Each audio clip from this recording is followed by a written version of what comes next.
Here we go. Here we go. The fifth time. The fifth time. Number 5. Yes.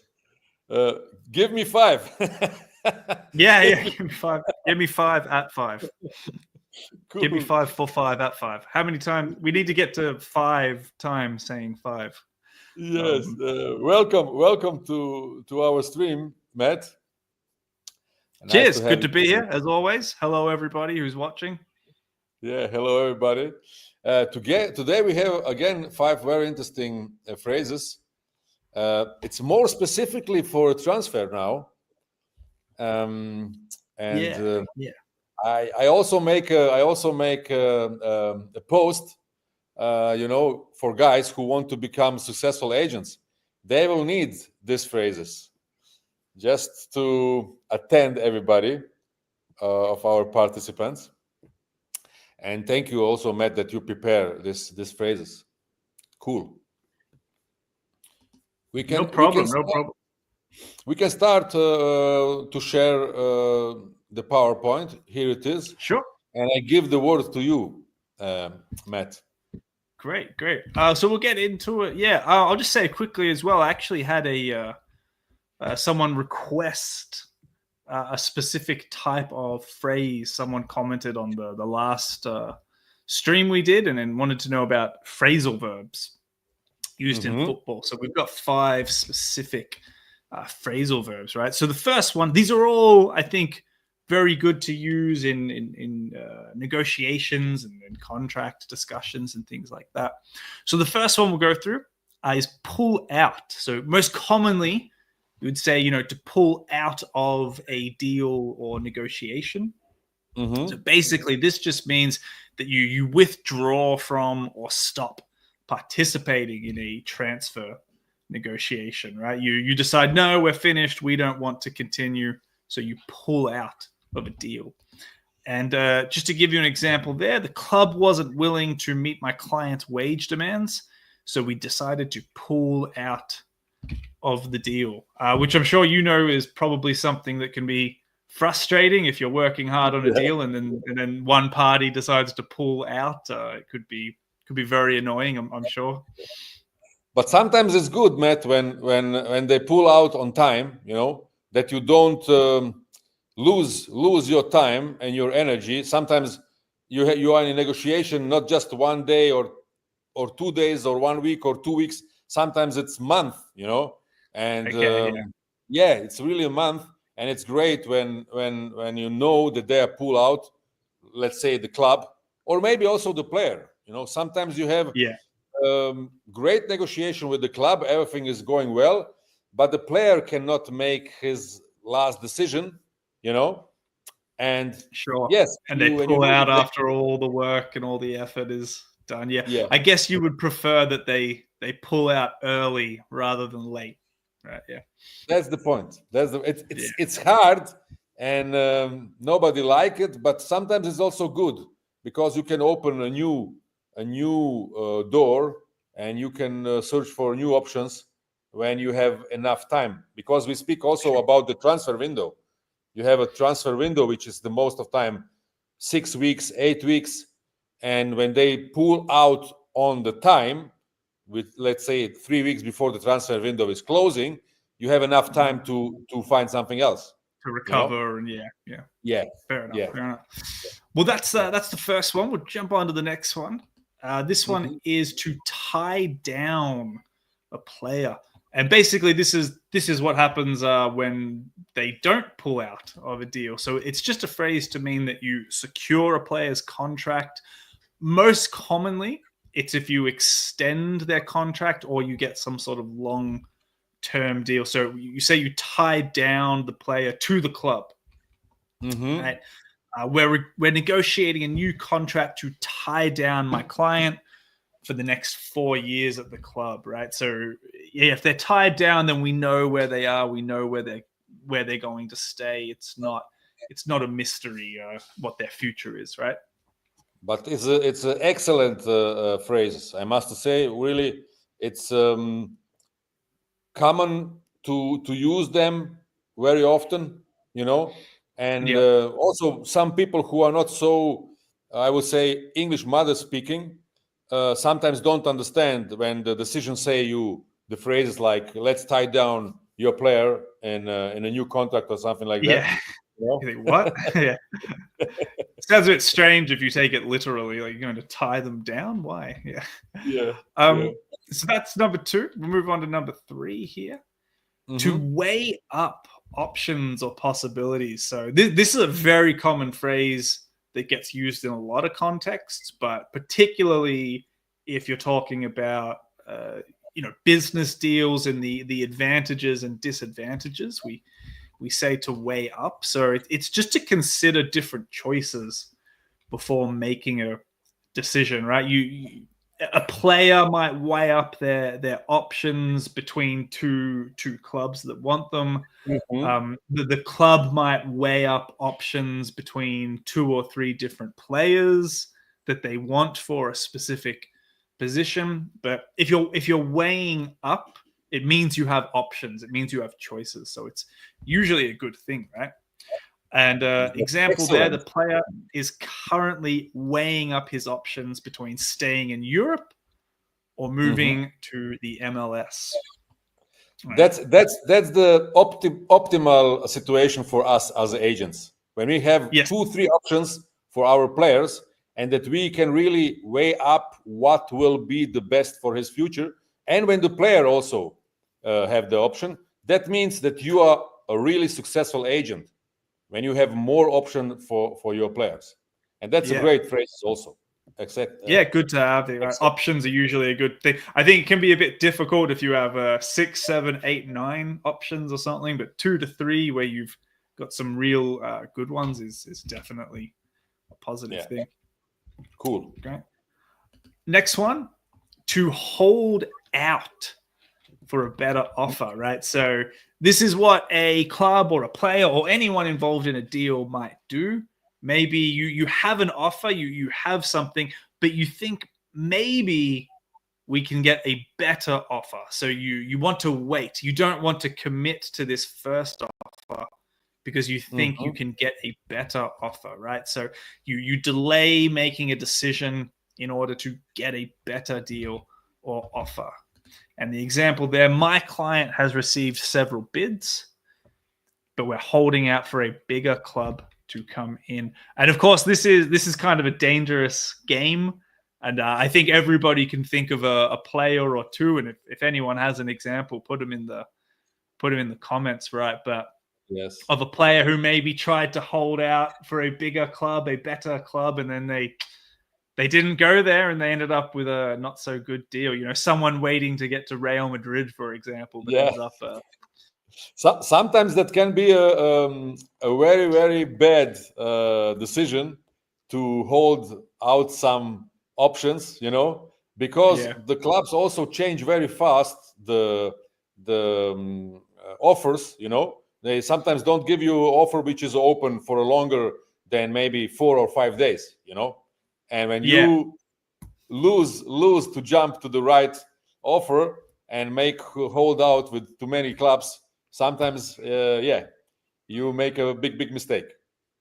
Yeah, well, it's a risk, and I guess that's part of business, though, right? Is taking risks and taking chances, and obviously you want it to work out, but maybe it Yeah, won't. So yeah. be careful.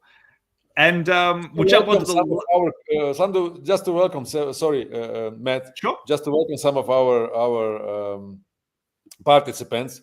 Benjamin is here, and he also asked me before about just causa.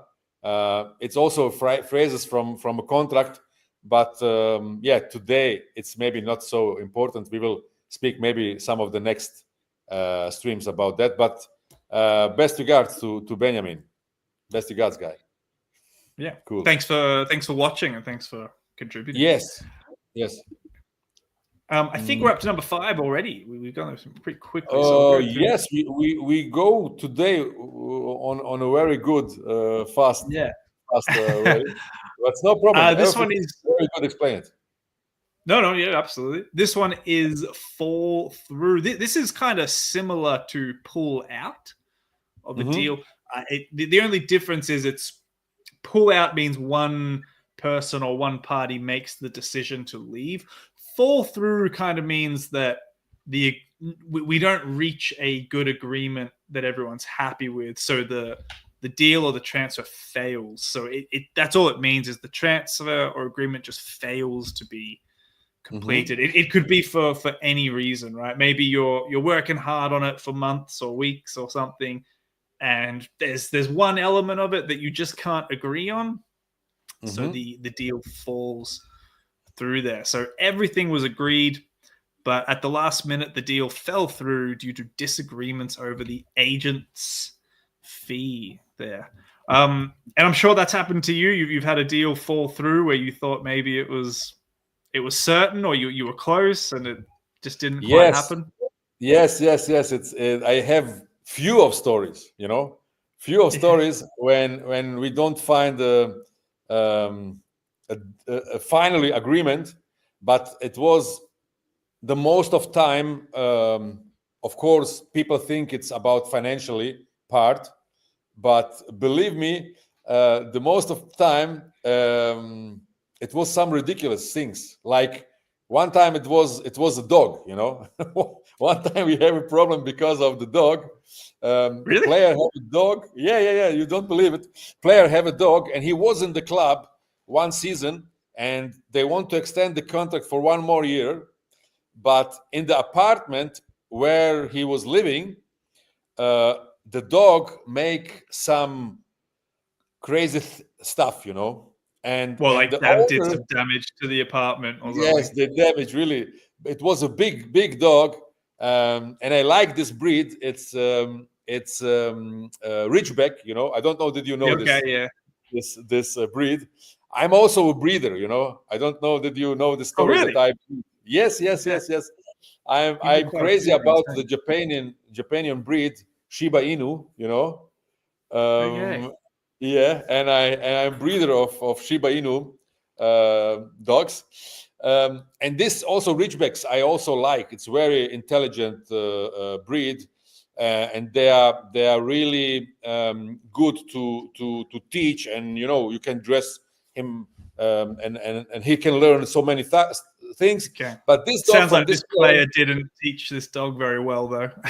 not even this. He was good teaching, but he was a little bit frustrated because the player was not a longer time in the apartment.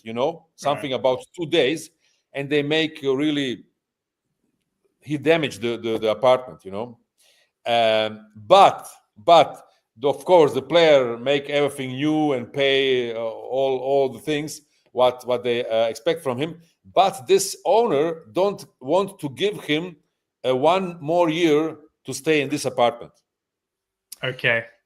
And the president, he promised the player that he will stay in the apartment. Okay. And then when we come to close the one more extended years of the contract, the player was pissed off because he must to change the apartment. Because he wanted to stay in that apartment specifically. Yeah, and his girlfriend also wanted to stay in this apartment.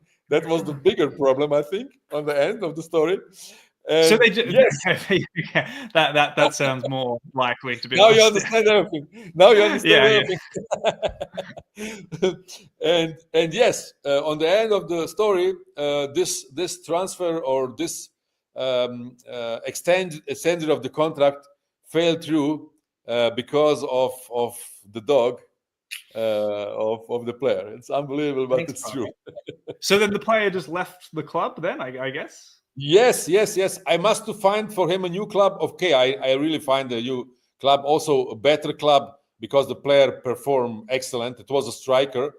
He was playing in Slovenia. It was a Brazilian player who was playing in Slovenia, and we make a much better transfer and everything else. But it's a happy ending to the story. But I have here also my assistant Brando Schenker will make with me also live streams. I think you see them. We always make 7 questions from the next FIFA exam. From the exam, right? Yeah. Yes, we make a preparation here also on LinkedIn and YouTube, and he have also a very nice dog, Zlatan, and he's also a Ridgeback. Best regards to Oh, Netherlands. okay. Yeah. Best regards. I And wonder of where they course, got the name Zlatan from. yes, that's the name of why we have the name Zlatan. But I must to say, Matt, the phrases today are really excellent. Guys who are looking now directly, please 115 in the comments for this 5 really excellent phrases. And can you say us also more again about your English football club? Because I don't have a time today to join your workshop. Can you give us some details? It's really important, and I want to share it with the people who are with us. Mm-hmm. So the English club, it focuses on two sort of aspects. There's one, we have lots of on-demand resources available, so mostly video lessons. We have over 100 video lessons that will help you build your vocabulary in English specific to football and build your communication skills in English specific to football. So there's more than 100 videos that you can go through and work on in your own time. Then the other sort of part of it is we do every week, we have 4 live classes together that people are welcome to join. You can join as many as you want if you're a member of the Football English Club. So you can come to 1, 2, 3, or 4, and it's a great way to practice, great way to build your network. We've got coaches, analysts, scouts, and people from all over the world who are part of it. So people do connect and build their network as well. So I really think if English is something that you need to improve and you want to improve for your career in football, the English club is the best way to do it. It really is. So if anyone is interested, send me a message and get in contact. Yeah. Thanks a lot. I can really recognize, I can just recommend it. I also here make a record for Instagram. I will post this on Instagram, Matt, just that you know. Everybody, okay. You are also on Instagram? Yeah, I am on Instagram. I can't remember my handle off the top of my head, to be honest. I need to be more active on it, mostly on LinkedIn, but I am on Instagram. I'll have to get it for you and put it up in the comments one day. Cool. I can just give really a huge recommendation. First of all, I'm very also busy and I'm on the track every week. But I can look the videos, which are recording, and that's short videos. I like this, not 25 minutes videos. It's something about 5 to 8 minutes. And also this workshops, which going through the week. Today I don't catch you, but next time I catch you. Yeah, come on in. Yeah, it's also very short, and it's also very, very good from the informations, and it's on the point, And I really like, and I'm happy that I'm inside in the football agent. Yeah, it's good club. to have you. English club, and English also club. Agent. Here we have also Benjamin against. If Coach Mirsad recommends it, I know it's good. Yes, believe me, Benjamin, it's really great. And also, thank you, Matt, for this workshop or stream. What we make now, the phrases today was also excellent, and I'm happy something I enjoy doing there, getting on. So don't worry about it. Yes. Okay, guys, thank you very much for all your support here, Benjamin. Again, I know that we have more participants here, especially who looks later, but not the most of yours are a little bit shiny with the comments. But I must say honestly, this gives me personally energy to work more. And also, I'm sure, Matt, for you, this is a good. Good to see the appreciation, and I appreciate the appreciation. Cool. Okay, well, thank guys. you very much for having me as always. Also, thank you very much, Matt, to have you here. The recordings you can see on Matt's YouTube, on my YouTube, on Matt's LinkedIn. Contact him. It's really a top thing. And see you on the next 5 at 5 on the next week. Time, everybody. Thank you. See you guys. See you.